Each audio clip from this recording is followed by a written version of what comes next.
जो कृषि कानून के खिलाफ आंदोलनकारी बैठे हैं, जिन किसानों की मौतें हुई हैं, मैं तो सोचता था कि सदन चर्चा करेगा। जो शहीद हुए हैं किसान आज भी बैठे हुए हैं, हमारे माननीय प्रोफेसर साहब ने मांग की थी कि उनको 20-20 लाख रुपए जो है उनको जो है सहायता दिया जाए। इसके अलावा मानव देश में जो सबसे बड़ी दिक्कत है, आज ऊंच नीच की जो खाई है देश में, संविधान में अनुच्छेद 20A में व्यवस्था थी कि 6 साल से 14 साल के बच्चों को निःशुल्क अनिवार्य शिक्षा प्रदान की जाएगी, समान शिक्षा दी जाएगी।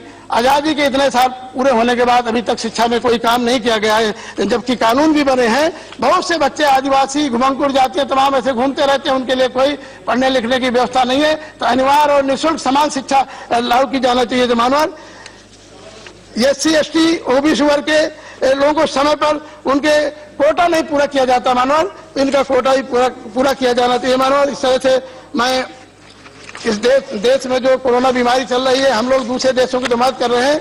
मैं मांग करता हूं कि देश के हर व्यक्ति को जो है निःशुल्क जो है कोविड-19 का जो है जो वैक्सीन है उनको निःशुल्क लगाना चाहिए मानव। इन्हीं शब्दों के साथ मैं अपील करते हुए कि ये बजट में उत्तर प्रदेश को कोई ध्यान नहीं दिया गया है, उत्तर प्रदेश के लिए नहीं बल्कि ये मुझे लगता है बंगाल के चुनाव के लिए केवल किया गया है। इसलिए मैं इस जो देश में अन्नदाता बैठे हैं उनके लिए कटीले तार और खाइयां खोद दी गई हैं, उनके लिए सरकार चिंता करे। और मैं अपनी बात खत्म करता हूँ। धन्यवाद माननीय निषाद जी। माननीय रामचंद्र बाबू। सम्मानित उपसभापति महोदय, सबसे पहले मैं वित्त मंत्री जी को बहुत बहुत धन्यवाद देना चाहता हूं कि उन्होंने बहुत ही शानदार और विकासोन्मुख बजट प्रस्तुत किया है। कल बोल रहे थे लेकिन आज है नहीं, आदरणीय कपिल सिब्बल साहब, उन्होंने कहा कि इस बजट का जो मुख्य विचार है वो आत्मनिर्भर भारत का है। और इसके साथ ही उन्होंने कह दिया कि इस देश में कौन आत्मनिर्भर हुआ। किसान के बारे में चर्चा किया उन्होंने कि हुआ कि नहीं, अल्पसंख्यक समाज के बारे में कहा कि हुआ कि नहीं, MSME के बारे में बोला हुआ कि नहीं, छोटे जितने हमारे व्यापारी हैं उनका हुआ कि नहीं, जो हमारे अनुसूचित जाति के भाई लोग हैं उनका हुआ कि नहीं। अभी एक बात और उन्होंने कहा कि कोई भी बजट होता है कंटेक्स्ट में होता है। कृपया शांति बनाए रखें। कृपया तो अगर कंटेक्स्ट में ही इस बजट को देखें तो सबसे पहला, कृपया अपनी अपनी जगह बैठे। ये कितने बड़े गौरव की बात है कि जब पूरी की पूरी दुनिया कोरोना से प्रभावित रही और उस समय सबसे बड़ा लक्ष्य क्या था कि कैसे अपने हिंदुस्तान के लोगों की जान बचाई जाए भूखमरी से और बीमारी से। तो मैं तो केंद्रीय सरकार को, आदरणीय प्रधानमंत्री जी को बहुत बहुत धन्यवाद देना चाहता हूं कि जिस प्रकार की व्यवस्था की गई, पूरे देश में कोरोना काल में भूखमरी से एक भी व्यक्ति की मृत्यु नहीं हुई भूखमरी से।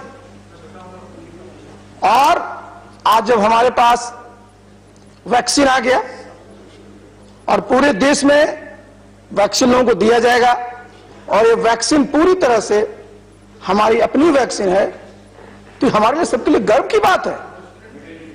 एक मिनट के लिए सोचा जाए कि अगर 1967 में अगर यही कोरोना आया होता, क्या होता? 1967 में अकाल पड़ा था। याद करिए, अनाज भी बाहर से आता था और जिसको बिलायती दूध कहते हैं भी बाहर से आता था, तब बच्चों को मिलता था। और आज इतनी बड़ी हमारे पास त्रासदी आई, लेकिन हमको कहीं विदेश में झांकना नहीं पड़ा कि हमको अनाज चाहिए, हमको दूध चाहिए, हमको दवाइयां चाहिए। तो ये हमारा आत्मनिर्भर भारत है और इस पर सबको गर्व करना चाहिए। कृषि के क्षेत्र में तो आप जानते हैं, जब आप आत्मनिर्भर हुए हैं तो हमारे किसान ना सिर्फ अन्नदाता तो जानते ही हैं, ऊर्जा दाता हुए ही हैं। रोजगार दाता भी हैं।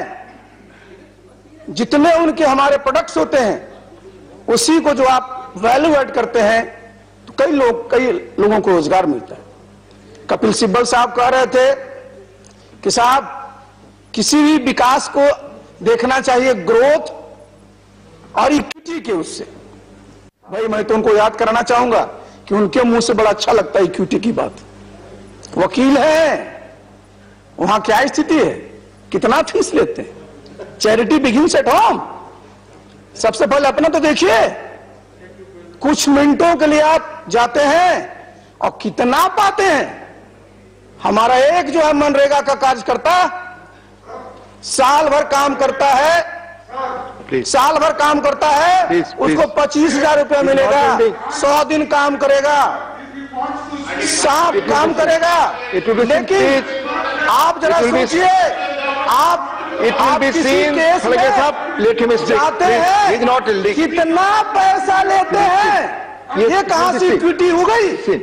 और ये सरकार की पूरी जो मूलभूत जो सोच है विकास की, वो क्या है? सबका साथ, सबका विकास और सबका विश्वास। ये है इक्विटी, ये है ग्रोथ इक्विटी। और आपको हम लेके चलते हैं बिहार। अगर इसी चीज को अगर आप देखेंगे ग्रोथ इक्विटी को, तो हमारा है ही, हमारा नीतीश बाबू का क्या संकल्प है एनडीए का? वहां न्याय के साथ विकास, समावेशी विकास। और इसका मतलब क्या होता है? सभी लोगों का विकास और सभी क्षेत्रों का उत्थान। तो इसलिए तो इस पूरी एनडीए सरकार की सोच ही है, ये फिलॉसफी भी है। आप रहे हैं शिक्षा मंत्री, आपको याद आया इक्विटी की बात कर रहे हैं, कहा नहीं आप लेह में सेंट्रल यूनिवर्सिटी खोल दिए? क्यों नहीं खोले? आपको खोलना चाहिए था। Point of order. यस मंत्री कहां है सर? कैबिनेट मंत्री है नहीं, अभी गए हैं चेयरमैन साहब। नहीं, कैबिनेट मंत्री है ही नहीं। जस्ट आई एम कॉलिंग नहीं थी। कैबिनेट मंत्री होना जरूरी है। आप सही याद दिलाते हैं Jairam ji. I calling let him speak. Yes come please. ये मैं कह रहा था, उनके पास दर्द खत्म हो जाता है। प्लीज ये मैं कह रहा था। Sir, the Lok Sabha and all these areas are part of the proceedings. So unnecessarily. Please Jairam late him speak. क्यों शिक्षा मंत्री रहे? ले में क्यों नहीं सेंट्रल यूनिवर्सिटी खोला? ले कहां है? सबसे हमारा दूरस्थ इलाका है। इक्विटी क्या मांग करती थी? क्यों वहां खुलना चाहिए था? आप जो है शिक्षा मंत्री थे। ऑलरेडी डेल पॉइंट ऑफ ऑर्डर। आप शिक्षा मंत्री थे। हाँ, आप नहीं है, आप नहीं है तो कहां है? पॉइंट ऑफ ऑर्डर उठाया गया था ऑलरेडी। मैंने कह दिया मानिए आपको वो कोरिया एग्जामिन होगा, देखा जाएगा। Please let him speak. Nothing is going on record. आप ये देखिए, वो शिक्षा मंत्री रहे हैं। कह दिया इस मेंबर, इस सदस्य, वो इस मेंबर के हाउस सदस्य हैं। वो नहीं है तो क्या उनको सिर्फ भाषण देने का अधिकार है? उनको रहना चाहिए। Already told you. प्लीज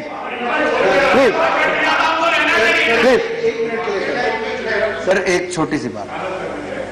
माननीय आरपी सिंह जी ने जो कहा, आरसीपी सिंह जी ने जो कहा कि माननीय सदस्य ने कुछ बात कही। सर, जितना मेरा 4 बार के लोकसभा सांसद के नाते अनुभव है, जो भी पहला व्यक्ति या कोई भी व्यक्ति अपना भाषण करता है, वो अगले 4-5 भाषण तक तो सुनने के लिए इंतजार करता ही था। लेकिन उन्होंने जो बात उठाई वो बहुत महत्वपूर्ण है सर। उनका समय इतना कीमती है कि किसी एक केस को लड़ने के लिए लाखों रुपए मिलते हैं, तो ज्यादा प्राथमिकता देने के लिए और no I am not allowed. मैंने कह दिया प्लीज ठीक मैंने कह दिया कि please I have already told. नहीं please I am not allowing. Let him speak. He has not yielded. नहीं no please let Ramchandra Babu आप कंटिन्यू करें। आप कंटिन्यू करें प्लीज कंटिन्यू करें प्लीज। नहीं प्लीज, कोई बातचीत आपस में बैठकर की हुई बातचीत कोई रिकॉर्ड पे नहीं जाएगी। आप बोले, आपका समय। आप देखें ग्रोथ प्लीज और इक्विटी की बात हो रही है। प्लीज ग्रोथ और इक्विटी की बात हो रही है। ग्रोथ और इक्विटी की बात हो रही है। प्लीज आपस में बैठकर बातचीत ना करें, प्लीज आपस में बैठकर बात ना करें, उन्हें बोलने दें प्लीज। ग्रोथ और इक्विटी की बात हो रही है। प्लीज, जब कोरोना था वो श्रीमान जी तो दिल्ली में थे, मैं तो 73 दिन अपने गांव में था। और जरा देखिए जिसकी चर्चा कर रहे हैं कि आखिर पूरा का पूरा बजट है वो किसके लिए होता है, गांव में देखिए जाकर के, जिसमें कोरोना का था, जितने भी जन धन के हमारे खाते गरीब महिलाओं की थी, मैं गांव में था, सबके खाते में 500-500 रुपया जा रहा था। ये क्या है, ये क्या है? सब लोगों को उनके घर पर फ्री में अनाज मिल रहा था। ये क्या था? और हमारे बिहार के जितने हमारे साथी, श्रमिक साथी देश के अन्य कोनों में फंसे हुए थे, सबके खाता में हमारे नेता नीतीश बाबू ने 1-1 हजार रुपया दिया। और जब वो बिहार आए उनको रहने की व्यवस्था की गई और एक एक व्यक्ति पर 5300 रुपया खर्च किया। ये क्या है? जब हमारे यहां इतनी बड़ी महामारी चल रही है और अब डाटा क्या दे रहे हैं? डाटा दे रहे हैं इंडस्ट्रियल ग्रोथ इतना कम हो गया, सारे उद्योग बंद हो गए। भय था किस चीज का? उसमें जान बचाना सबसे महत्वपूर्ण था। और इसलिए आप खोजिएगा कि सर इंडस्ट्रियल ग्रोथ इतना कम हो गया। जब चीज ही बंद है, उद्योग बंद है, तो जाएगा ही नीचे। लेकिन काम कहां हो रहा था? काम हो रहा था एग्रीकल्चर में, खेती में काम हो रहा था। गांव में महामारी की पहुंची नहीं थी, तो वहां जरा देख लीजिए, इस कोरोना काल में भी जो हमारा कृषि क्षेत्र है उसमें कितना शानदार काम हुआ। आज भी जो है आपके पास सरप्लस अनाज है। सब जगह लोग, किसान इतनी पैदा कर रहे हैं कि सब जगह मांग करते हैं कि हमारी खरीदारी हो। तो ये पूरा का पूरा जो है, ये पूरी की पूरी जो सरकार है, इनका फोकस कहां रहता है? इनका फोकस वही रहता है। आप जरा देख लीजिए, शिक्षा के क्षेत्र में स्कूल, हमारे स्कूल बंद रहे, लेकिन आप जरा देख लीजिए जितनी बच्चियों को हमारे बिहार में। आवाज बाहर बहुत ज्यादा आ रहे, मैं तो हैरान होके अंदर आया और मैंने देखा आरसीपी से तो ऐसा नहीं हो सकता है। तो हाँ, Ravi also speaks loud, Bihar is some of the leaders. और मुझे बीच में अनुराग जी मुझे बताया गया कोई मिनिस्टर नहीं था, इस स्थिति नहीं होना चाहिए। रूपाला जी आप दोनों हैं, किशन भी है नहीं, आप आए तो ठीक है। Even otherwise budget discussion, some senior minister should always be there. Minister for Finance, he takes care of the debate, etc. But others also, please. जी, तो कोरोना काल में भी स्कूल बंद थे, लेकिन जो बच्चियों को साइकिल मिलना था उसके पैसे उनके खाते में पहुंचा दिए। ये इसलिए मैं बता रहा हूं कि ये जो सरकार है इसकी सोच ही है कि जो भी हमारे सबसे बिल्कुल अंतिम छोर पर गांव में रहते हैं उनको विकास की सब चीजों का लाभ मिल जाए। आप कह रहे हैं कि साहब बड़े लोगों के लिए सिर्फ काम हो रहा है। एकलव्य स्कूल में कौन पढ़ता है? जो हमारा आदिवासी इलाका है, एकलव्य स्कूल में कौन पढ़ता है? और उस एकलव्य स्कूल में और अच्छी पढ़ाई हो और अच्छी व्यवस्था हो, उसके लिए इस बजट में प्रावधान है। आप कह रहे हैं बड़े लोगों के लिए काम करते हैं। 1000 करोड़ की व्यवस्था किसके लिए किया गया है? जो आसाम में, बंगाल में हमारे जो टी वर्कर हैं, जो हमारी महिलाएं हैं, उनके लिए किया गया है। ये क्या चीज है? यही तो इक्विटी है, यही तो न्याय के साथ विकास की बात है कि सभी क्षेत्रों का विकास हो। इतना ही नहीं, अगर आप देखिए कि पूरा का पूरा आज जो एजुकेशन का सेक्टर है इस पूरे कोरोना काल में कितना प्रभावित हुआ। लेकिन मैं केंद्र सरकार को धन्यवाद देना चाहता हूं कि इस कोरोना काल में भी ऑनलाइन पढ़ाई के लिए 30 लाख से ज्यादा टीचरों को उसके लिए ट्रेन किया गया, जिससे कि बच्चे पढ़ सकें। और आगे 92 लाख हमारे ऐसे टीचर हैं जिनको इस तरह की ट्रेनिंग दी जाएगी कि वो ठीक से पढ़ा सके। अब बताइए स्कूल में कौन पढ़ता है? ग्रामीण स्कूल में कौन पढ़ता है? सब गरीब के बच्चे ही पढ़ते हैं और इसका सीधा लाभ उनको मिले। तो इस सरकार की तो ये सोच ही है कि जो हमारे संसाधन है उस पर सबसे पहला अधिकार किसी का है तो गरीब का है, जो आपदा से प्रभावित है, जो महामारी से प्रभावित है। और इसलिए सरकार ने बजट कितने का था? 30 लाख करोड़ के आसपास का था, लेकिन मैं वित्त मंत्री जी को बधाई देना चाहता हूं, 34 लाख करोड़ से ज्यादा खर्च किया। अब कह रहे खर्च खर्च खर्च, और लोग कहेंगे साहब फिस्कल डेफिसिट इतना पहुंच गया 9.50। फिस्कल डेफिसिट तो पहुंचेगा ही जब हमारे रेवेन्यू कम होगा। हमारे सामने इतनी बड़ी समस्या है तो सरकार क्या खड़ी रहेगी? सरकार को व्यवस्था करनी पड़ेगी कि पैसे चाहे जहां से आए, जहां से हमको बोरो करना पड़े, हमारे लोगों की जीवन की रक्षा करनी, उनको हमको सुरक्षित रखना है, जिससे कि कोरोना का काल जब समाप्त हो जाएगा तो आगे फिर से हमारी इकोनॉमी ट्रैक पर है। और इसलिए आपने जो प्रयास किए हैं वित्त मंत्री जी, इसके लिए मैं बहुत बहुत आपको धन्यवाद देता हूं और बधाई देता हूं। एक बात और है साहब, सब लोग क्या सोच रहे थे कि बजट आएगा, तरह तरह के टैक्स लगाए जाएंगे। टैक्स तो नहीं लगाया जाएगा कोई नया, लेकिन हां आपको मैं बधाई देना चाहता हूं कि जो पूरा का पूरा इनकम टैक्स में जो व्यवस्था है, और 75 वर्ष का हमारा साल में हम जा रहे हैं, 75 वर्ष की आयु जो प्राप्त कर लिए हैं, उन सबको जिनका सिर्फ पेंशन का इनकम है और जो उनका इंटरेस्ट इनकम है, उनको अपने इनकम टैक्स रिटर्न फाइल करने से एग्जम्प्ट कर दिया है। ये बहुत ही सराहनीय कदम, और मैं अनुरोध करूंगा इसको थोड़ा सा और पीछे ले चलने का, क्योंकि कई प्रदेश में 65 साल सीनियर सिटीजन होते हैं, कई जगह 60 साल होते हैं। तो 60 साल से अगर देख ले, जिनके पास सिर्फ पेंशन सोर्स है इनकम का और बैंक का जो है उनका इंटरेस्ट का है, तो टीडीएस वहीं कट जाएगा। तो अगर इसको 60 साल तक आप कर देंगे तो बहुत सारे हमारे सेवा कर्मी भी हैं, बहुत सारे हमारे जो सीनियर सिटीजन हैं, उनको भी इसका लाभ मिल जाए। और आपको मैं इस बात के लिए बधाई देना चाहता हूं कि पहली बार आपने हिम्मत किया है कि बजट में कितना एफसीआई को सब्सिडी दिया जाता है उसको आपने खोल के दिखा दिया। वही हाल फर्टिलाइजर सब्सिडी का है, पूरा का पूरा इस पर एक स्टडी की जरूरत है।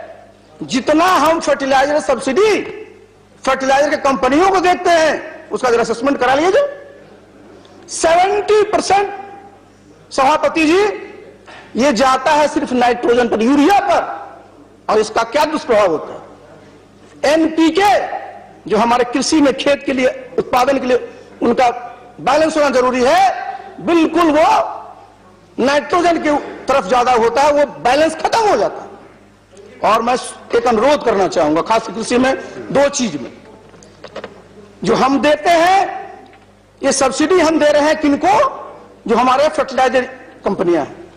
मैं चाहूंगा कि इसे एक असेसमेंट कर करके इसको भी डीबीटी के तहत, डायरेक्ट बेनिफिट ट्रांसफर के तहत, एक एकड़ पर सोच ले कितना किसान को खर्च होता है, उतना सीधे सीधे उनके खाते में दे देंगे तो किसानों को ये लाभ सीधे मिलेगा और जो इफिशियंसी है वो भी बढ़ेगी। दूसरी बात, हम लोग कृषि में सीड के लिए भी देते हैं, सीड भी देते हैं, हम लोग बांटते हैं। सीड के क्षेत्र में मैं चाहूंगा कि अगर सीड का भी जो भी अमाउंट है, जो हमारे किसान है, सब जगह आज किसान दर्ज हैं, नाम उनके इंटर है, उनके खाते में अगर बीज का पैसा दे देंगे तो किसानों के पास पहुंच जाएगा और मार्केट में हमारा काम होगा। जो क्वालिटी बीज है उसको ले ले तो उससे निश्चित रूप से जो क्वालिटी बीज है वो भी हमारा पहुंच जाएगा। एक समस्या जो ग्रामीण क्षेत्रों में आती है, और वो आती है खास करके लेबर कंपोनेंट जो हमारा खेती में होता है, और मैंने पहले भी इस पर अनुरोध किया था, और मैं फिर चाहूंगा कि हमारा जो पूरा का पूरा ये मनरेगा का है, मनरेगा में आप देखें सभी स्टेट्स में अगर देखिएगा जितनी राशि दी जाती है उतनी खर्च नहीं हो पाती, नेशनल एवरेज कम होता है, 100 से कम होता है। लेकिन हर एक जगह क्यों ऐसा होता है कि जो काम आपने उसमें लिखवाए कि मनरेगा में ये काम कराए जाने चाहिए। मेरा अनुरोध है कि मनरेगा में एक काम निजी भूमि पर कृषि कार्य हेतु भी अगर जोड़ दिया जाएगा तो उसका जो लेबर कंपोनेंट है वो मिल जाएगा, तो उससे किसानों की आमदनी बढ़ेगी और मनरेगा का भी सदुपयोग होगा। एक बार फिर से मैं आपको अच्छे बजट लाने के लिए, आप भारत को आत्मनिर्भर बनाने के लिए जो अपने बजट लाया है, उसके लिए मैं बहुत बहुत सरकार को धन्यवाद देता हूं। धन्यवाद। धन्यवाद। रामचंद्र प्रसाद सिंह जी, मुझे बताया गया आपने दूसरी सदस्य का नाम लिया और उनके बारे में कुछ कहा, ये अवॉइड करना चाहिए। ये तो वो आप फिर भी please please please please, that is not the way, please please. So this my advice. अरे Session has accepted that we should not argue with the chair. They always cooperate. That's no problem. Once in a way, they get little. Please, please, please. Secretary Sinhaji, I am there to take care. Every member is a respectable member. Even if he goes wrong on facts, and there is a way, as I told you in the morning itself, some people can give notice and all. So this reference to Kapil Sibal ji is now not going to be part of the record. Okay. Then